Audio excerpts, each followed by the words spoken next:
ത്രിയേക ദൈവതിരുനാമത്തിൻ്റെ മഹത്വം ഉണ്ടായിരിക്കട്ടെ. വന്നിരായ പമ്പാച്ചന്മാരെ, വന്നിരായ വൈദിക ശ്രേഷ്ഠരെ, മഹത്വകരമായ ഊശാന പെരുന്നാൾ സംബന്ധിക്കാൻ കടന്നു വന്നിട്ടുള്ള വിശ്വാസികളുടെ സമൂഹമേ, 2000 വർഷങ്ങൾക്ക് മുമ്പ് നടന്ന ഒരു ചരിത്ര സംഭവത്തിൻ്റെ അനുസ്മരണ ഈ ശുശ്രൂഷയിലൂടെ ഇന്ന് നിർവഹിക്കുകയാണ്. ലോകത്തിൻ്റെ രക്ഷകനായി കടന്നു വന്ന നസ്രായനായ യേശു തമ്പുരാൻ തൻ്റെ പരസ്യ ശുശ്രൂഷയുടെ അവസാനത്തിൽ താൻ മുമ്പ് പലപ്പോഴും സൂചിപ്പിച്ചിട്ടുള്ള പ്രകാരം താൻ യെരുശലേമിലേക്ക് കടന്നു പോവുകയും അവിടെ വച്ച് തനിക്ക് സംഭവിക്കാൻ പോകുന്ന അന്ത്യത്തെപ്പറ്റി താൻ പ്രവചിക്കുകയും ചെയ്തിട്ടുണ്ട്.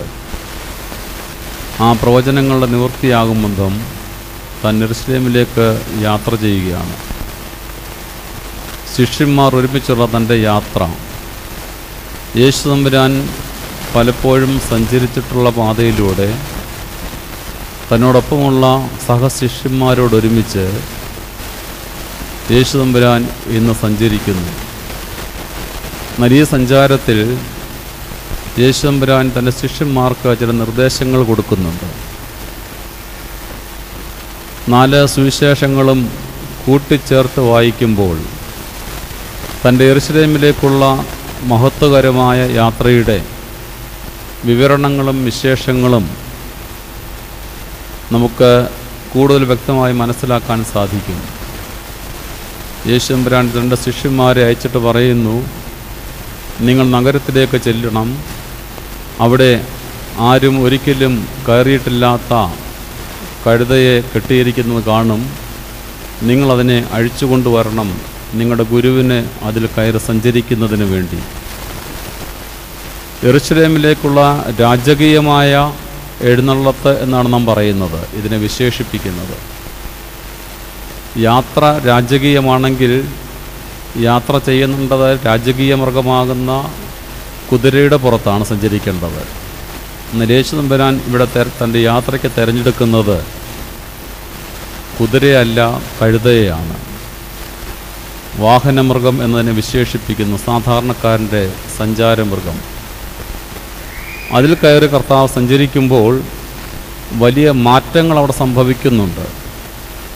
ശിഷ്യന്മാർ തങ്ങളുടെ വസ്ത്രങ്ങളൊക്കെയും അതിൻ്റെ പുറത്ത് വിരിക്കുന്നു. യേശു സഞ്ചരിക്കുന്ന വഴിയിൽ പ്രത്യേകമായി വസ്ത്രങ്ങൾ വിരിക്കുകയും വൃക്ഷങ്ങളുടെ കൊമ്പുകൾ വെട്ടിവിതറി ആ വഴി രാജകീയമായി രൂപാന്തരപ്പെടുത്തുകയും ചെയ്യുന്നു. ആ പാതയിലൂടെയാണ് കർത്താവ് സഞ്ചരിക്കുന്നത്.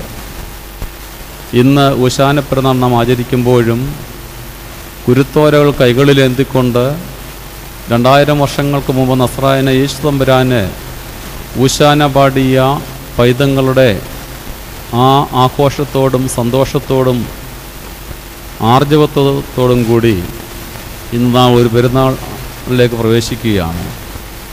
ഈ ഊശാന പെരുന്നാളിനെ പറ്റി പല വിധത്തിലുള്ള വ്യാഖ്യാനങ്ങൾ നമുക്ക് കണ്ടെത്താൻ സാധിക്കുന്നുണ്ട്. ഊശാന പെരുന്നാൾ ഇത് സർവചരാചരങ്ങളുടെയും പെരുന്നാളാണ്. ഈ പെരുന്നാളിൽ ശിഷ്യന്മാർ പങ്കാളികളാകുന്നുണ്ട്, ജനസമൂഹം പങ്കാളികളാകുന്നുണ്ട്, ശിശുക്കൾ അവന് ആർപ്പ് വിളിക്കുന്നുണ്ട്.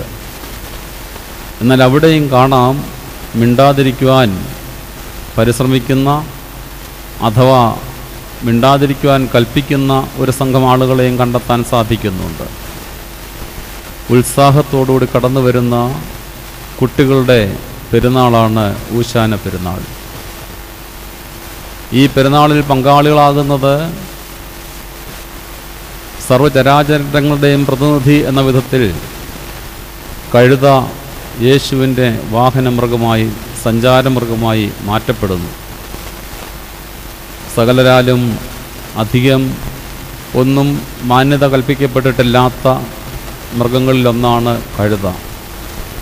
എന്നാൽ ആ കഴുതയാണ് യേശുവിന് സഞ്ചരിക്കുന്നതിനുള്ള ഭാഗ്യം ലഭിച്ച മൃഗമായി മാറ്റപ്പെടുന്നത്.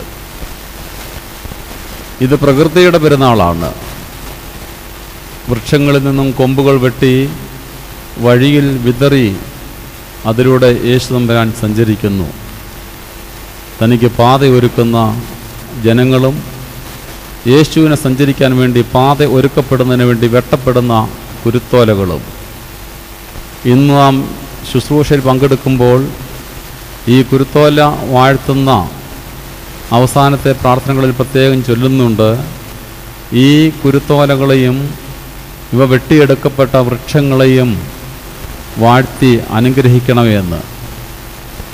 പ്രകൃതിക്ക് വേണ്ടി നാം പ്രാർത്ഥിക്കുന്നു, ഭൂമിക്ക് വേണ്ടി പ്രാർത്ഥിക്കുന്നു, വൃക്ഷദലാദികൾക്ക് വേണ്ടി പ്രാർത്ഥിക്കുന്നു, സർവ്വജനത്തിനും വേണ്ടി നാം പ്രാർത്ഥിക്കുന്നു.